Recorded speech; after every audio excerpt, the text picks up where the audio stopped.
সুপ্রিয় দর্শক, আসসালামু আলাইকুম। আপনাদের সবাইকে স্বাগত জানাচ্ছি এখনকার আলোচনায়। আপনাদের সঙ্গে আছি আমি সিরাজুল ইসলাম। দর্শক, আজকে পবিত্র শুক্রবার, সবাইকে জুমা মুবারক। অনেক চমৎকার চমৎকার খবর আছে। মার্কিন প্রেসিডেন্ট ডোনাল্ড ট্রাম্প 48 ঘন্টার আলটিমেটাম দিয়েছিলেন, কিন্তু সেই আলটিমেটাম শেষ। কি করেছেন তিনি?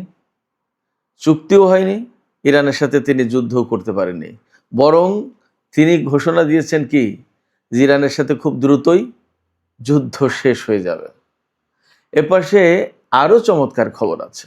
আমেরিকার হাতে যে অস্ত্র গোলাবারুদের মজুদ অনেক কমে গেছে, এই খবর কে ফাঁস করেছে তাকে খুঁজে বের করতে হবে। ডোনাল্ড ট্রাম্প ক্ষেপে গেছেন, খুঁজে বের করতে হবে এবং নিশ্চয়ই তাকে ফুলের মালা পরানোর জন্য খোঁজা হবে না, তাকে নিশ্চয়ই শাস্তির ব্যবস্থা করবে। এপাশে আরেকটা খবর হচ্ছে, ইরানের প্রধান আলোচক এবং জাতীয় সংসদের স্পিকার বাকের কলিবাব বলেছেন, ডোনাল্ড ট্রাম্পকে ব্যঙ্গ করেছেন, ব্যঙ্গ করে বলেছেন, আপনি এই নাটকের কূটনীতি বন্ধ করেন। খুব কড়া কথা। ইরানের জাতীয় সংসদের কথা যখন আসলো, তখন আরো চমৎকার খবর দিই আপনাদের। ইরানের জাতীয় সংসদে বিল আনা হচ্ছে, হরমুজ প্রণালী দিয়ে আমেরিকা এবং ইসরায়েলের কোনো জাহাজ চলতে পারবে না। এই বিল পাশ হলে হরমুজ প্রণালী আমেরিকা এবং ইসরায়েলের জন্য চিরদিনের জন্য বন্ধ হয়ে যাবে। আমি অনেক দিন ধরে বলে আসছিলাম। আরও চমৎকার খবর আছে কিছু। ইরান এবং প্রতিরোধ অক্ষের উপর হামলার ব্যাপারে যারা জড়িত এই যুদ্ধে, সেই সমস্ত কয়েকটি দেশের জাহাজও হরমুজ প্রণালীতে চলাচল নিষিদ্ধ হবে। শুধু তাই না, আরও খবর আছে। সেই খবর কি, সেটি পরে শুনুন। আর একটা ছোট খবর দিয়ে মূল আলোচনায় চলে যাব।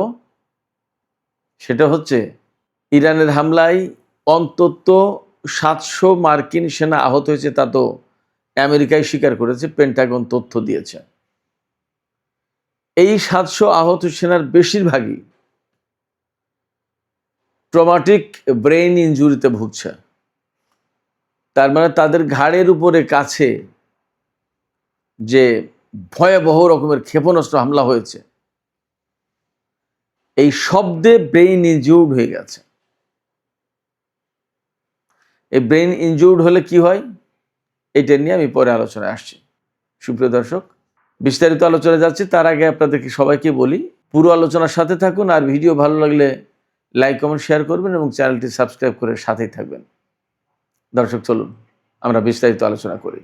প্রথমে কি বলেছিলাম যে 48 ঘন্টার হুমকি দিয়েছিলেন, আলটিমেটাম দিয়েছিলেন গত পরশুদিন ডোনাল্ড ট্রাম্প, যে এই 48 ঘন্টার ভেতরে ইরানকে চুক্তিতে আসতে হবে, আর তা না হলে তার উপরে ভয়াবহ হামলা হবে। দ্বিতীয় বিশ্বযুদ্ধের পরে এত বড় হামলা হয়নি, এইরকম হামলা করবেন।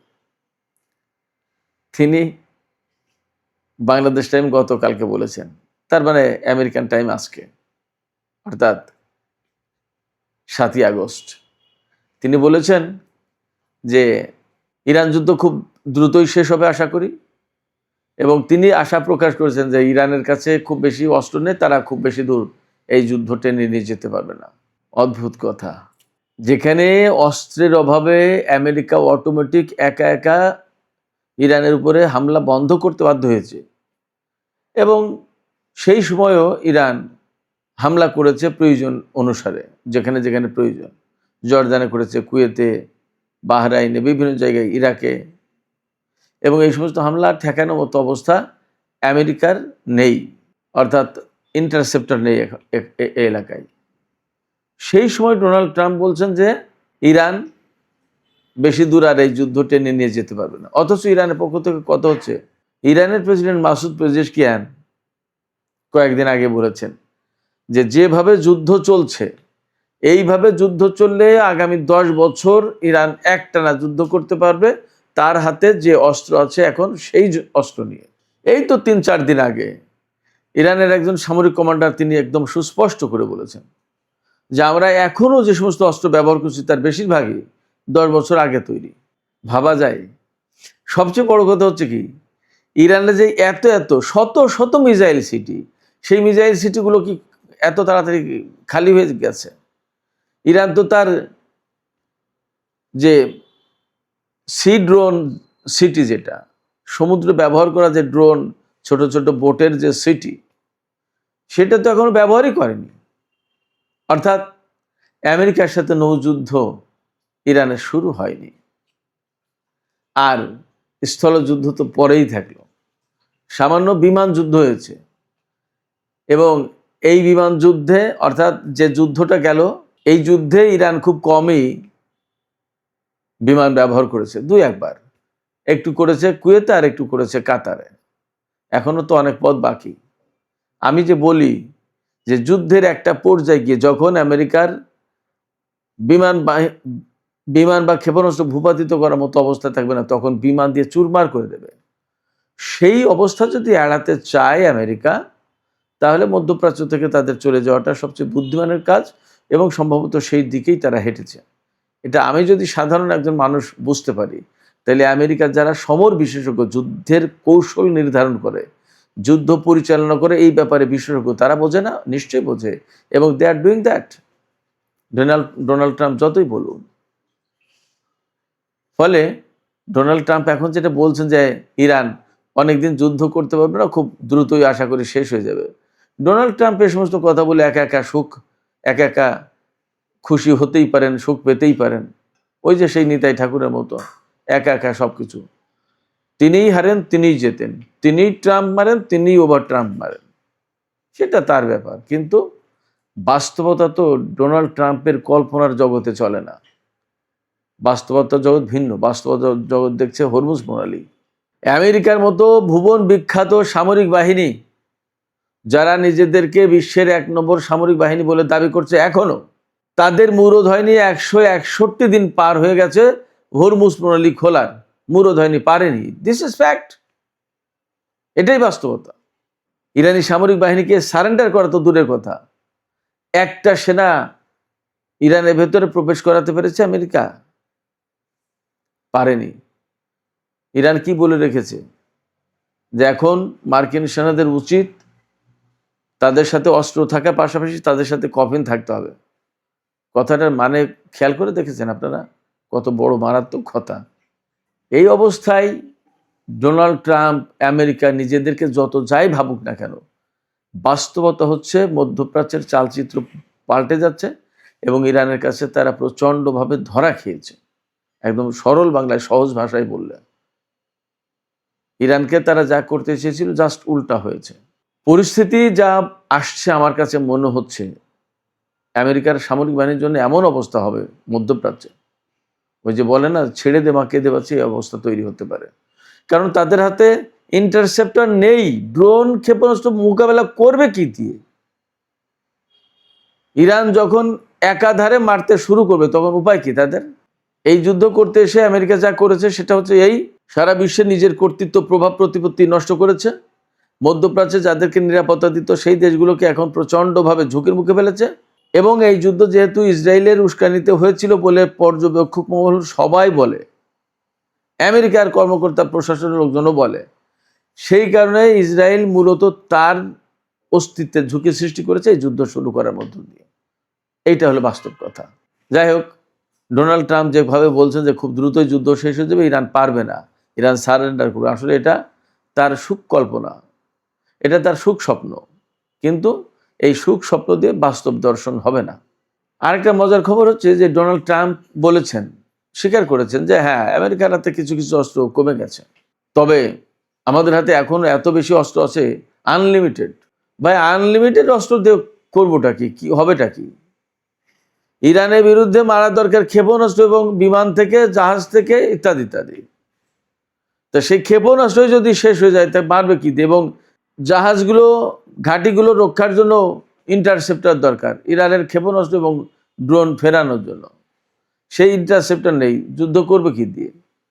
এখন খুব সোজা কথা, ইরানের উপর হামলা চালাতে হলে ইরানের ভিতর, ইরানের আকাশে বিমান পাঠাতে হবে, এবং ইরানের আকাশে বিমান পাঠিয়ে বিমান থেকে বোমা ফেলতে হবে।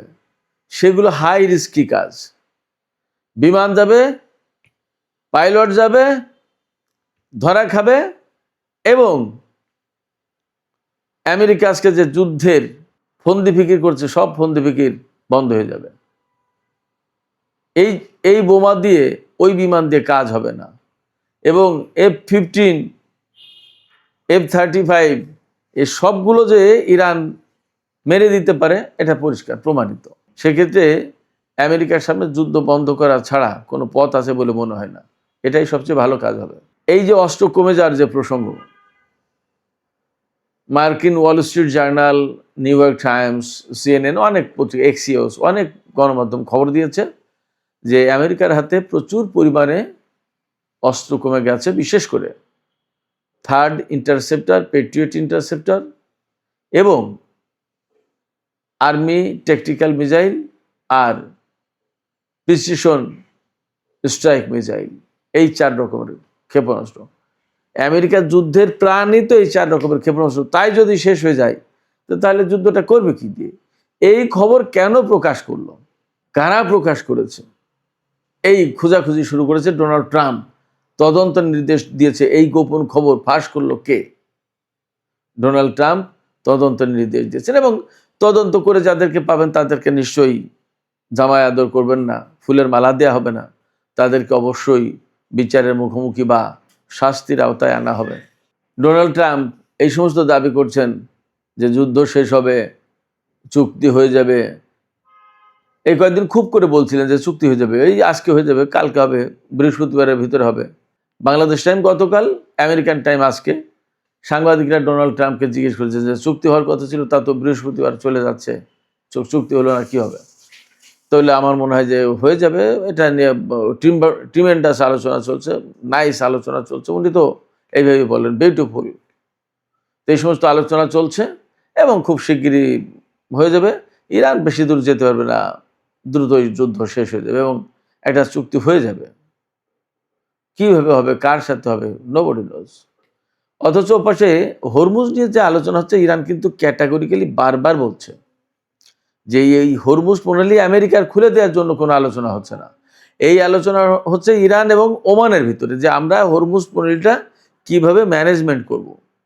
অর্থাৎ জাহাজ কোন দিক দিয়ে যাবে, কোন দিক দিয়ে আসবে, টোল কত হবে, কিভাবে কি, এভরিথিং, এই সমস্ত আলোচনা হচ্ছে। এবং ওমানের সাথে ইরানের যদি চুক্তি হয় এ ব্যাপারে, ইরান বলছে যে তাহলেও তার মানে এই না যে এই হরমুজ প্রণালী সবার জন্য খুলে গেল এবং আমেরিকার জন্য খুলে গেল, নট দ্যাট। ব্যাপারটা হচ্ছে সিম্পলি এই চুক্তি হচ্ছে ইরান এবং ওমানের মধ্যে। এই চুক্তি হওয়ার পরে কবে হরমুজ প্রণালী খোলা হবে সেটা নির্ভর করছে আমেরিকার উপরে। কারণ এই হরমুজ প্রণালী খোলার জন্য আমেরিকাকে আগের শর্তগুলো পূরণ করতে হবে। কি সেই শর্ত? আমেরিকার উপর থেকে নিষেধাজ্ঞা তুলে নেওয়া, বিদেশে আটকে থাকা অর্থ ছাড় দেওয়া, $300 বিলিয়ন ফান্ড ক্রিয়েট করা, তারপরে নৌ অবরোধ একদম দেনান দেয়ার তুলে নেওয়া, এরকম অনেকগুলো শর্ত আছে। এবং এখন শুধু এই না, এর সাথে নতুন শর্তও যুক্ত হবে। শুধু নতুন শর্ত না, ইরানের জাতীয় সংসদে বিল আনা হচ্ছে। আমি আগেই শিরোনামে বলেছি, এই হরমুজ প্রণালী দিয়ে আমেরিকা এবং ইসরায়েলের কোনো জাহাজ চলতে পারবে না, নিষিদ্ধ, ব্যান্ড। শুধু তাই না, ইরানের বিরুদ্ধে এই যুদ্ধে যে সমস্ত দেশ জড়িত ছিল এবং যারা ইরানের সাথে সম্পর্ক রাখে, যে সমস্ত প্রতিরোধকামী সংগঠন মধ্যপ্রাচ্যে, লেবাননের, ফিলিস্তিনের, ইয়েমেনের বা ইরাকের, এদের উপর যারা যারা হামলা চালিয়েছে, যারা জড়িত, এদের জাহাজও চলতে পারবে না। শুধু তাই না, ইরান এবং ওমানের ভেতরে যে চুক্তি হচ্ছে, যে নিয়মাবলী হচ্ছে হরমুজ প্রণালী ম্যানেজমেন্টের ব্যাপারে, সেই নিয়মাবলী যদি লঙ্ঘন করে কোনো জাহাজ, তাদের উপরে 20% জরিমানা করা হবে। এটাও আলোচনা হয়েছে এবং এটাও আলোচনা আছে। তার মানে হরমুজের উপরে টোটাল কন্ট্রোল নিয়ে নেবে ইরান এবং ওমান। ওমান এখানে সহযোগী শক্তি, মূল শক্তি হচ্ছে ইরান। আজকে ফাইন্যান্সিয়াল টাইমসের একটা রিপোর্ট দেখলাম, সেখানে বলা হচ্ছে যে ইরান যে হরমুজ প্রণালী দিয়ে জাহাজ পরিচালনার জন্য টোল দাবি করছে, এটা একদম কমপ্লিটলি লিগাল। ফাইন্যান্সিয়াল টাইমস বলছে। কেন লিগাল? ওই রিপোর্টে বলা হয়েছে যে সুয়েজ খাল দিয়ে জাহাজ পরিচালনা করতে গেলে টোল দিতে হয়, ফি দিতে হয়। তুরস্ককে ফি দিতে হয় বসফরাস প্রণালী পার হতে গেলে। বহু বছর ধরে, বহু বছর, বহু মানে 100-150-200 বছর বা তারও বেশি সময় ধরে সুইডেন টোল নিত, ডেনমার্ক টোল নিত ওরেসুন্ড প্রণালী পার হওয়ার সময়। এখন ওরেসুন্ড প্রণালীতে টোল নেওয়া হয় না। 1857 সাল থেকে ডেনমার্ক এই ওরেসুন্ড প্রণালীতে টোল আদায় বন্ধ করেছে। বাট ডেনমার্ক এবং সুইডেনের মধ্যে যে সংযোগকারী সেতু, এই ওরেসুন্ড সেতু, এই ওরেসুন্ড সেতু, এই সেতু ব্যবহার করলে প্রত্যেকটা গাড়িকে টোল দিতে হয়। সেক্ষেত্রে ফাইন্যান্সিয়াল টাইমসের বক্তব্য হচ্ছে যে ইরান যে হরমুজ প্রণালীতে টোল বা ফি আদায় করতে চাইছে সেটা লিগাল, এটা অযৌক্তিক বা অবৈধ বা বেআইনি কোনো কাজ না। একটা গুরুত্বপূর্ণ কথা বলতে ভুলে গেছি। ডোনাল্ড ট্রাম্প যে অস্ত্রের ব্যাপারে ক্ষুব্ধ হয়েছেন, খেপে গেছেন যে কারা আমেরিকার হাতে কম অস্ত্র আছে, এই রিপোর্ট, এই গোপন কথা ফাঁস করলো। তিনি বলছেন যে এই গোপন রিপোর্ট ফাঁস করার কারণে ইরান আরো বেশি সাহসী হয়ে উঠবে, যুদ্ধ আরো বেশি দিন চালাবে, এবং এটা আমেরিকার জন্য নেগেটিভ। বাস্তব কথা হচ্ছে কি যে আপনার হাতে এখন তো অস্ত্র কমে গেছে, ইরান এই কথা জানে। ইরান তো আপনার উপর হামলা চালাতে যায়নি, প্রথম কথা। আপনারাই যুদ্ধ শুরু করেছেন। দ্বিতীয় কথা হচ্ছে আপনার হাতে কত অস্ত্র আছে আর কত অস্ত্র নেই, এই হিসেব করে তো ইরান যুদ্ধ করে না। আমার ব্যক্তিগত যে পর্যবেক্ষণ, তাতে ইরান যুদ্ধ করছে, তার উপর যুদ্ধে চাপিয়ে দেওয়া আছে, তাদেরকে প্রতিরোধ করতে হবে, ব্যাপারটাই। এমন না যে ইরান আগ্রাসী শক্তি হয়ে গেছে, যে তার হাতে যুদ্ধের অস্ত্র কম আছে, এখন তাকে একদম ভালো মতো ধরে পিটিয়ে দাও, ব্যাপারটা তো তা না। বরং ইরান যা চাইছে সেটা হচ্ছে যে এই মুহূর্তে এই যুদ্ধটা যেহেতু বেআইনি, ক্ষতিকর, এই যুদ্ধ বন্ধ করে তারা চলে যাক। মধ্যপ্রাচ্যে আমেরিকার উপস্থিতি থাকার প্রয়োজন নেই। এবং যুক্তি হিসেবে বলছে আমেরিকা যেসব দেশের নিরাপত্তা দেওয়ার কথা বলতো সেই সব দেশের নিরাপত্তা তো দিতে পারেনি, তাইলে আমেরিকার থাকার লাভটা কি বা প্রয়োজনটা কি? ইরানের এই বক্তব্যকে আমেরিকা গায়ের জোরে খণ্ডন করতে পারবে, যুক্তি দিয়ে খণ্ডন করতে পারবে না, এমনটাই মনে হয়।